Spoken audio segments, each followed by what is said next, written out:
Hey everyone, how's it going? So what am I working on now? Well, I got a customer here with a '04 Chevy Impala with a 3.4 liter. Now she brought it in and she said it's got an overheating problem. Okay.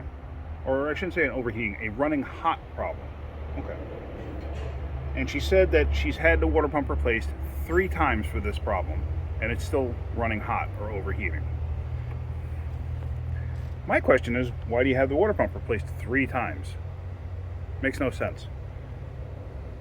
So she said, well, they say that's a common problem.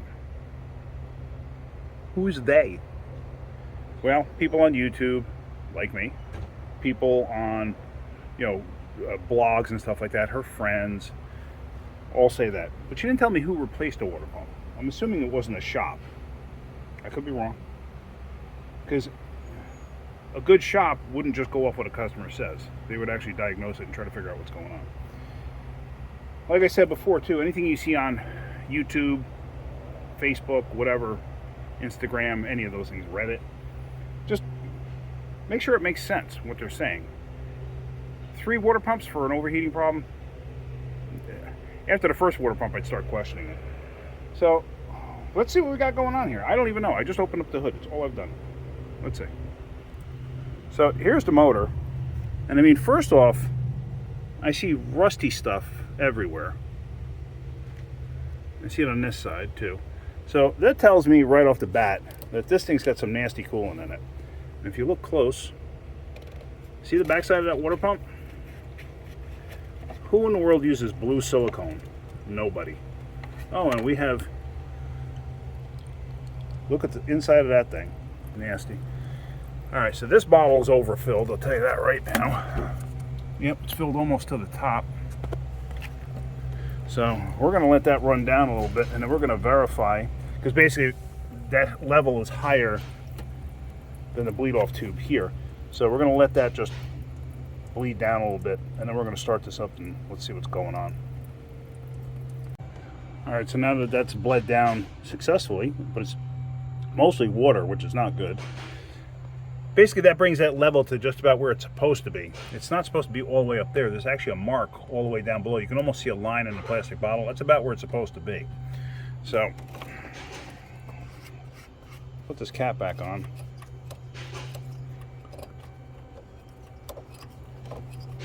Well, first off, that cap was not on securely.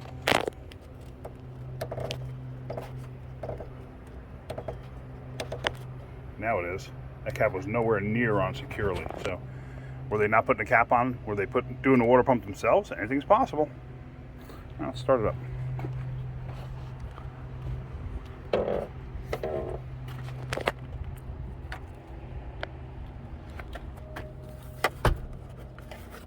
All right, let me. Keys in the dash on these.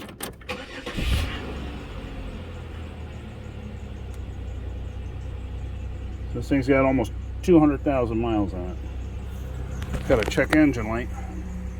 Maybe I should put the scanner on it and see what that says.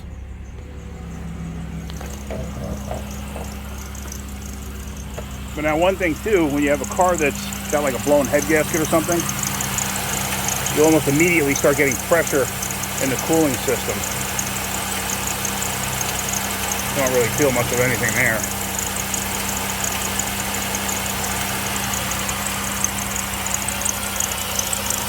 A lot of times too, you'll get enough pressure to where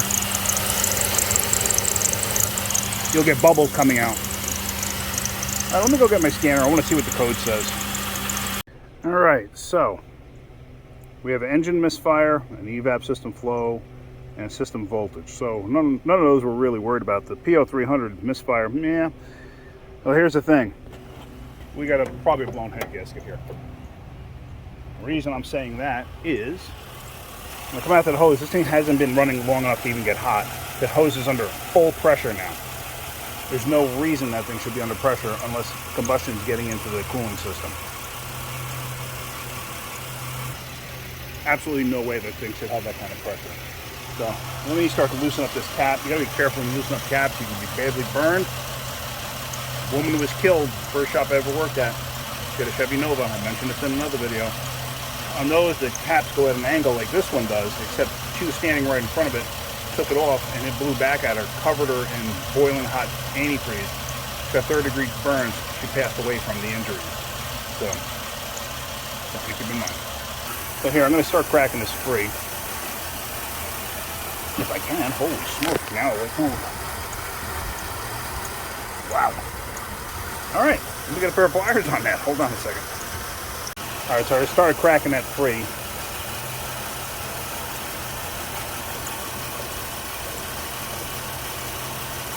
These things are a little more forgiving.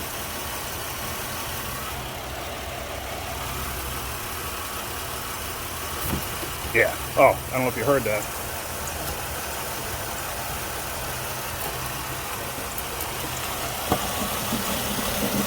Yeah. This thing's done for. It's toast. Because the motor's not even hot yet.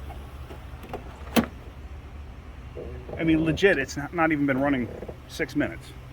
So let me shut this off. Now, some of you may say, oh, well, the thermostat could be stuck closed, and that's why it's boiling over. It hasn't been running long enough to boil over.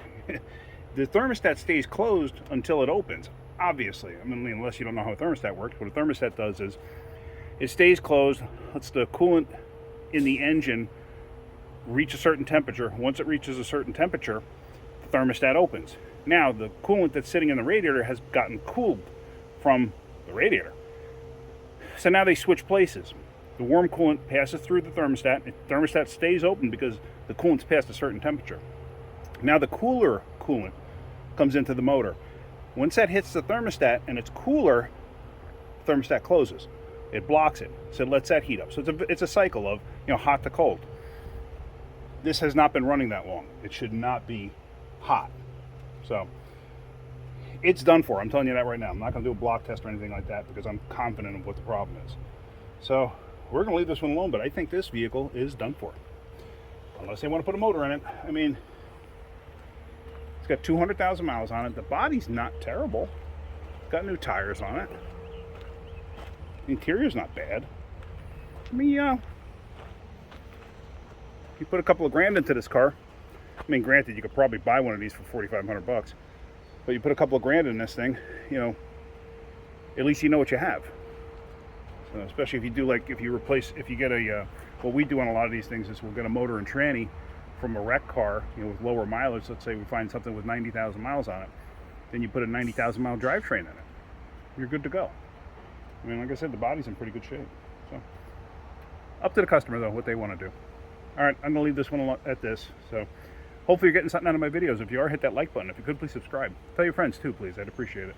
And if you notice at the bottom in the description, I put links to Amazon stuff. It's stuff that I personally use, and it's stuff I do recommend. Stuff that I've purchased off of Amazon. I don't have a store on Amazon or anything like that, but getting clicks does help me. So even if you just click on it, I don't, you don't have to buy anything. Just click on it. I appreciate it. All right, that's about it. All right, guys. Again, hope you're getting something out of my videos. If you are, hit that like button. Have a great day. Keep wrenching.